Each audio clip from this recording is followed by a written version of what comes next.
Começa agora Pessoas de Valor e hoje eu tô aqui com uma amiga, né? Além de colega, uma amiga. A Carla é psicanalista, hipnoterapeuta, que mais? Terapeuta com florais, um monte de coisas assim. E assim, a gente hoje tem visto, principalmente depois da pandemia, o quanto que essa área cresceu, essa área das terapias, não só as terapias convencionais, eu considero, por exemplo, a psicanálise, a psicoterapia e a própria psicologia, as diversas especialidades da psicologia, né? Mas principalmente as terapias mais alternativas que as pessoas têm buscado. Então você pega reiki, pega floral, própria constelações familiares, tal, que tem vários médicos, psicólogos trabalhando nisso. O Roberto Debs, que é um dos apresentadores do Pessoas de Valor, está trabalhando profundamente com isso hoje, inclusive formando terapeutas nessa área. E assim, uma das preocupações que eu percebo, principalmente nesse momento que a gente está vivendo agora, que a gente está vivendo aí meio que um surto de medo, as pessoas estão todas inseguras, tem essa coisa das escolas, das crianças, de levar arma e de violência e tal. A sociedade está doente. Ponto. Eu acho que isso ninguém vai colocar em dúvida. Como que é o papel de uma pessoa, de uma psicoterapeuta, de uma terapeuta, trabalhar nesse momento que a gente percebe a necessidade enorme que tem para tratar com a saúde emocional, saúde mental? É um prazer estar aqui, né, com você novamente. Realmente tudo que você falou, que nós estamos com uma doença mental, né? Então, pandemia já criou essa doença mental. Você achar que a qualquer momento é a ansiedade, um medo de um futuro, né? Você não sabe o que vai acontecer. Então, com isso tudo, aumentaram muito o consumo de drogas, né? Os vícios, né? Muitas vezes a gente fala da drogadização, mas está muito relacionado à questão das fugas, né? Por exemplo, eu falo muito assim que a ansiedade ela é uma fuga do presente, né? O Daniel Goleman fala isso, hoje também falou em outros momentos, que assim, a pessoa fica vivendo o futuro para fugir do presente. A droga não deixa de ser uma grande fuga também, né? Também. A pessoa, ela não quer parar e pensar nela. Então, ela está sempre com o celular, que é uma droga lícita, né? É uma das drogas lícitas mais faladas hoje em dia. Mais consumidas. Então, ela não quer falar muito dela, tá? Então, ela está sempre buscando alguma coisa que fuja do seu eu interior, né? Então, o mais curioso é que, assim, as pessoas que estão envolvidas nesses vícios, elas não se dão conta.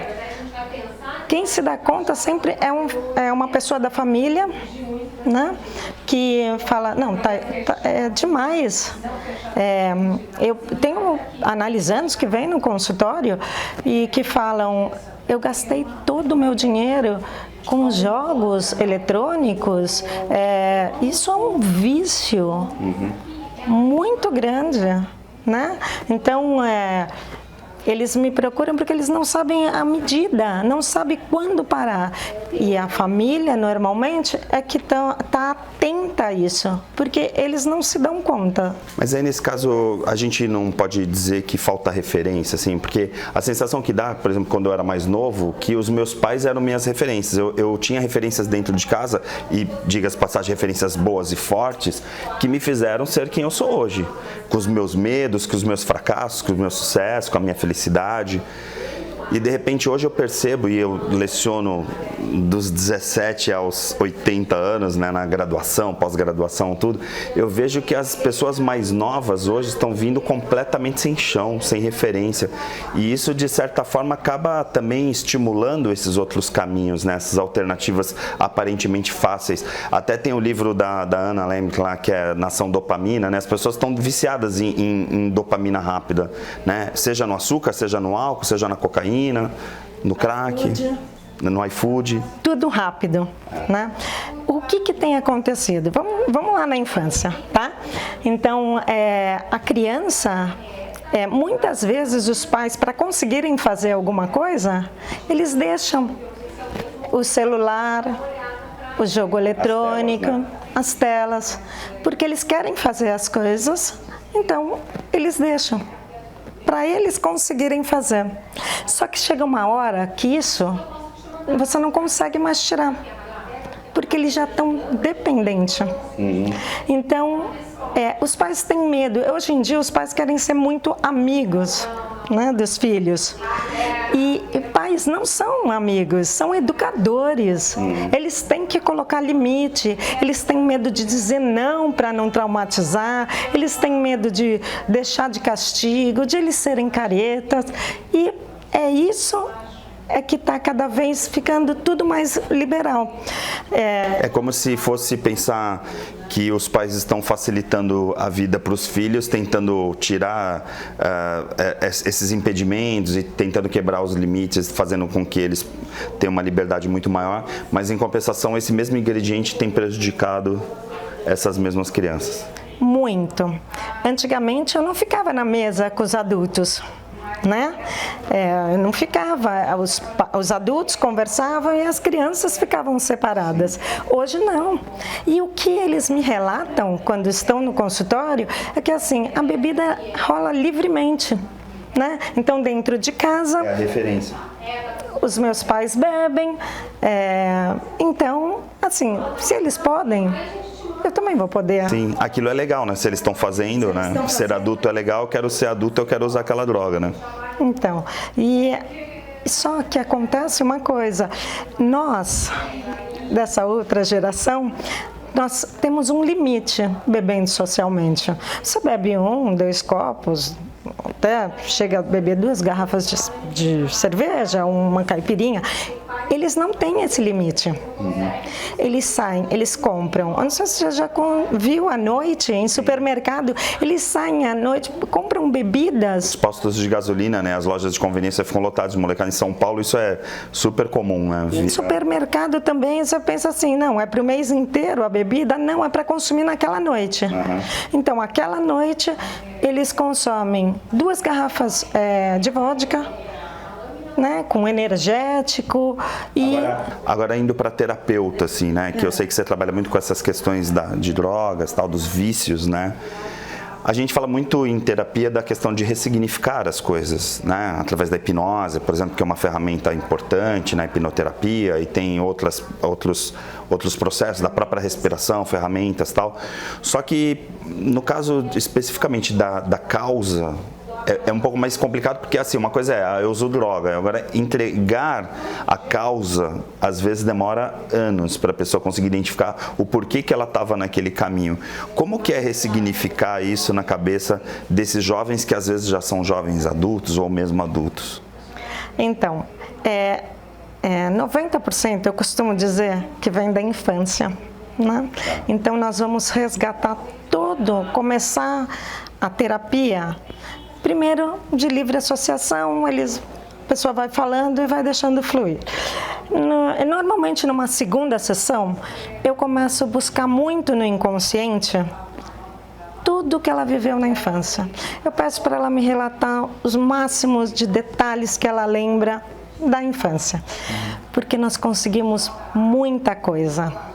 Então ela começa assim, é porque o meu pai gostava de beber, meu pai era alcoólatra, e aí às vezes eu percebo que não é genético, e simplesmente uma referência.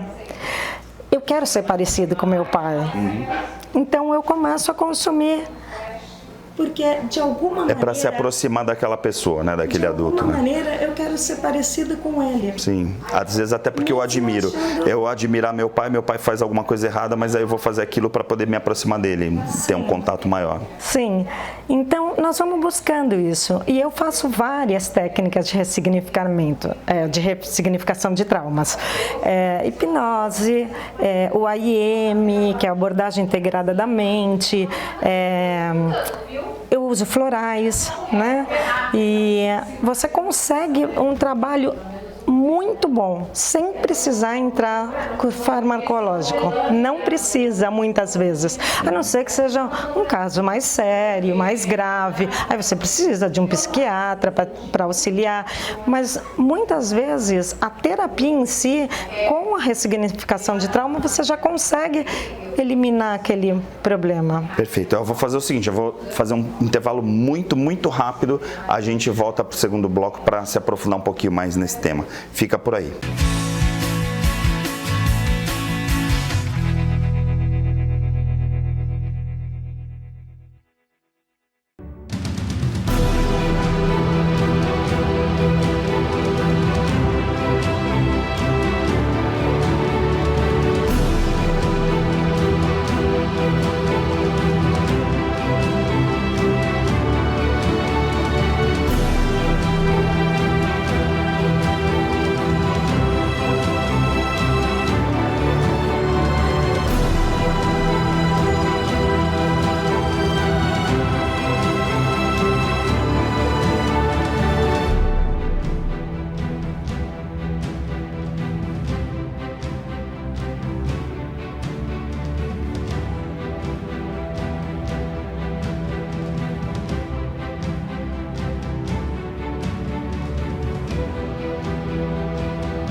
Estamos de volta com Pessoas de Valor e eu estou aqui com a Carla Rodrigues, psicoterapeuta, hipnoterapeuta, trabalha com uma série de coisas. Eu gosto de pensar sempre que, independente da linha de terapia que a pessoa faça, uma das coisas que é mais comum é a gente ouvir falar em ressignificar coisas.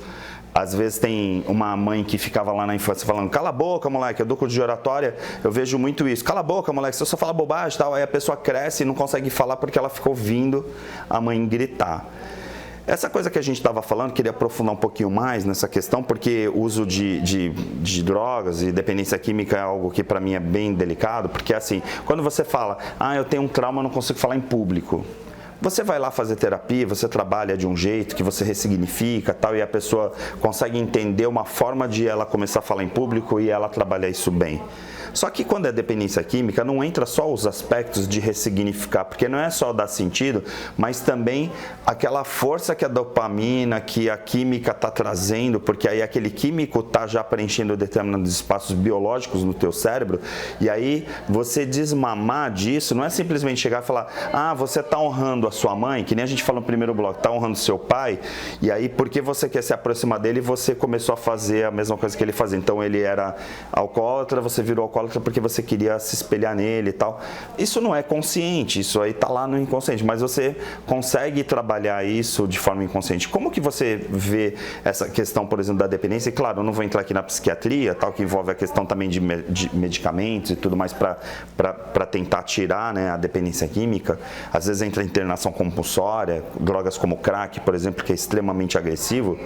Como que você vê essa coisa da química do cérebro? Porque, para mim, quando eu falo de ressignificar, às vezes parece meio mágica. Eu dou treinamentos, eu faço, né, também trabalho com essas técnicas. Às vezes a gente vai lá num renascimento, a gente vê a pessoa se transformando biologicamente, assim, a expressão dela muda, tal, porque caiu uma ficha gigante, aí a pessoa está lá feliz, estava triste no minuto seguinte. Como que é essa coisa da química desse processo que você trabalha, principalmente com essas pessoas relacionando a dependência química?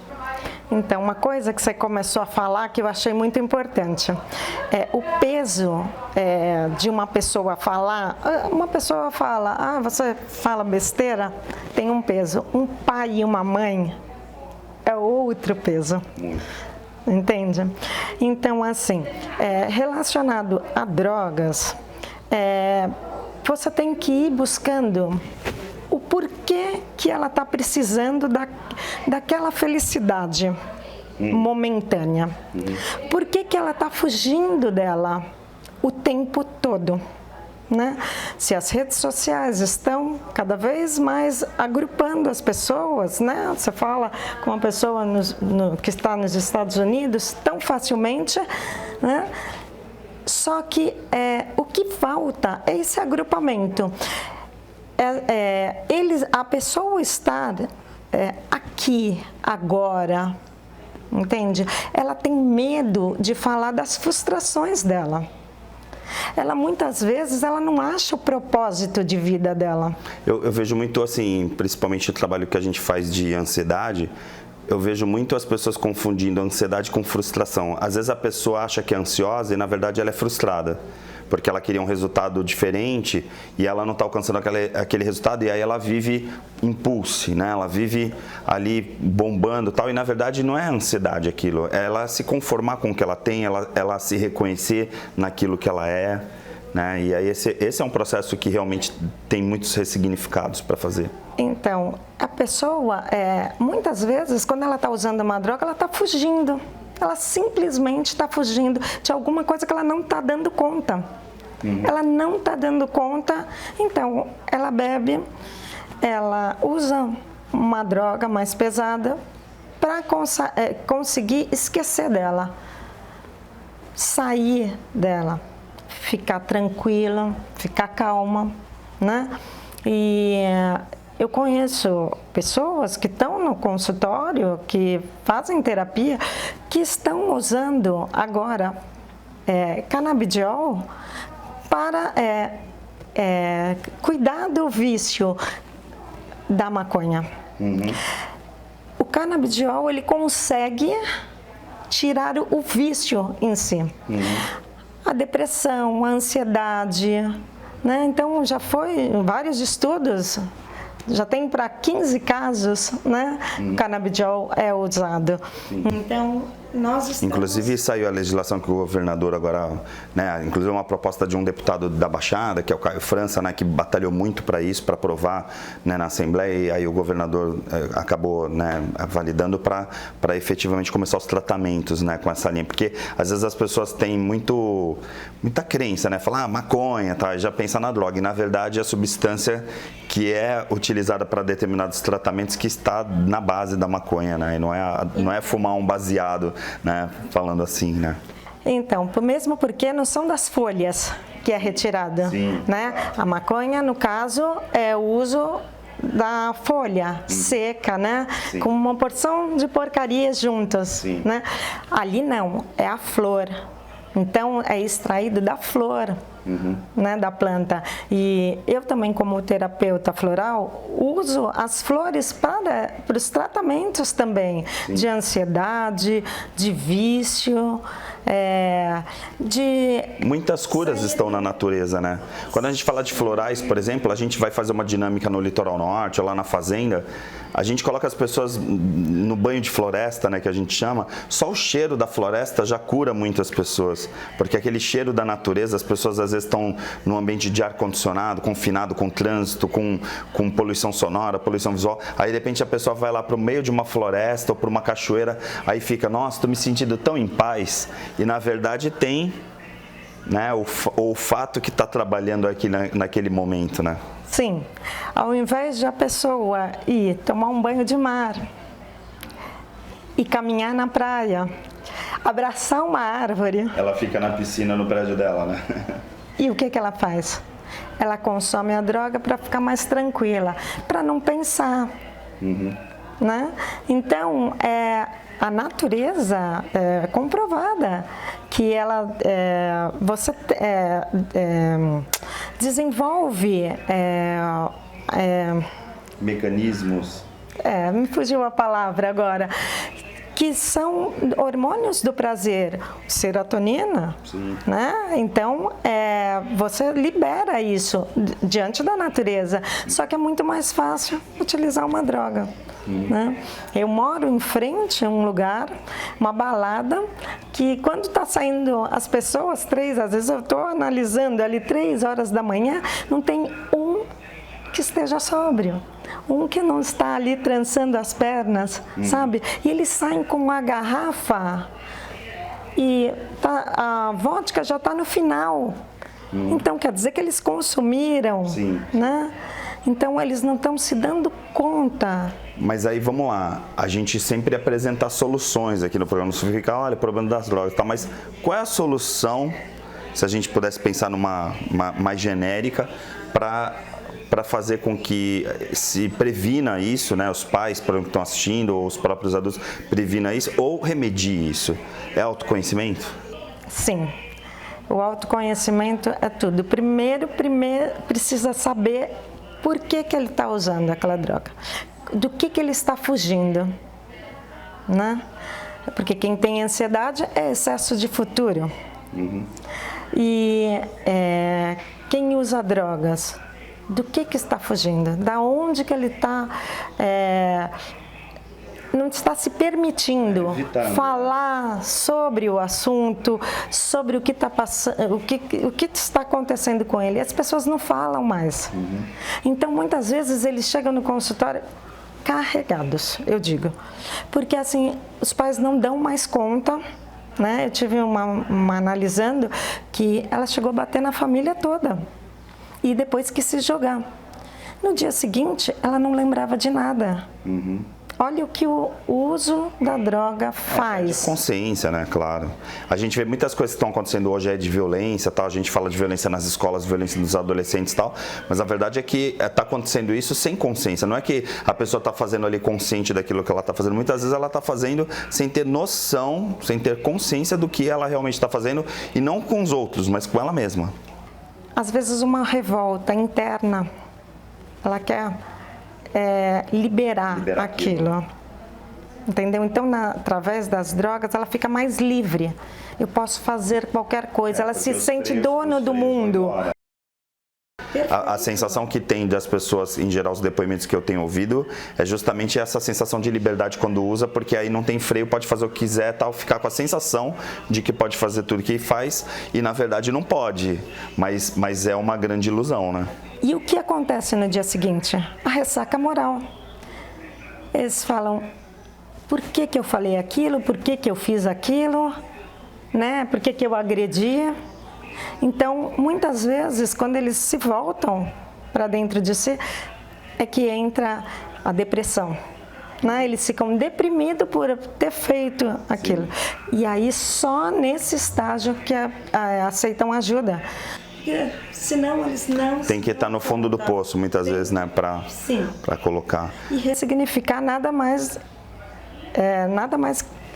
que fazer isso. Você vai no inconsciente, você vai acessar lá o inconsciente, o sistema límbico, o cérebro reptiliano, você vai acessar ele para que ele... venha à tona. Mesmo, né? Sim, na verdade é uma reprogramação, né? Uma reprogramação mental mesmo, né? Não tem jeito. Muito legal. Gente, esse assunto é super polêmico, né? Assim, a gente sempre toma muito cuidado, né, de tratar assuntos de desenvolvimento humano e tal. E assim, a gente tomou isso, claro, pela Carla ser amiga, tá? E a gente tem a liberdade e saber que ela conhece bastante do tema para a gente abordar esses assuntos, mas sempre pensa, né, que quando você está num limite ou ultrapassa o teu limite e não tem condições próprias para fazer, né, buscar solução, procure ajuda profissional. É super importante, a gente sempre estimula isso, sabe? Vai procurar psicólogo, vai procurar um terapeuta, vai procurar um psiquiatra, dependendo do nível de sofrimento que você está passando, porque às vezes quando você está num nível que você já está muito lá no fundo, claro que é muito mais difícil de trazer de volta, né? Então, se você está percebendo, por exemplo, alguém perto de você e que de repente está dando sinais, né? Siga os sinais, né? Vai buscar a solução e não deixe, né, tenha humildade de procurar ajuda profissional, porque um profissional, né, nas diversas áreas aí que podem ajudar, vão pegar na sua mão para poder te tirar desse lugar. Então não deixa chegar no momento, né, de internação compulsória, quando a pessoa já está completamente revoltada ou quando ela já está com um monte de problemas físicos, inclusive mentais, emocionais, para poder tentar reverter essa situação, tá bom? Fica essa dica, Carla, muito obrigado pela tua participação aqui. Vocês não sabem disso, mas agora eu vou entregar ela porque já terminou, né, o programa. Ela é super tímida, como eu também sou super tímido, mas como vocês percebem, timidez aqui no Pessoas de Valor cai fora rapidamente, a gente ressignifica porque você mandou super bem. Parabéns pelo teu trabalho e a gente se encontra numa próxima oportunidade, que o Pessoas de Valor está sempre aberto para você, tá bom? Obrigada, tá, pela oportunidade. E uma coisa que é muito importante sobre o que você falou é o acolhimento. Você não pode ficar julgando a pessoa, né? Você põe ela mais para baixo do que ela já está. Tem que acolher. Sim. Ela precisa de ajuda. Empatia, né?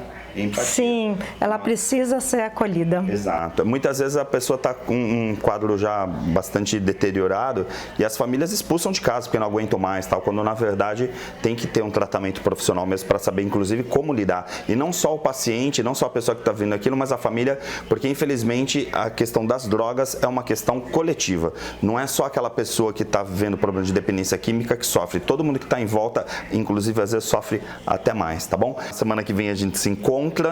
E principalmente se cuida, porque hoje em dia a qualidade de vida é tudo, tá bom? Forte abraço.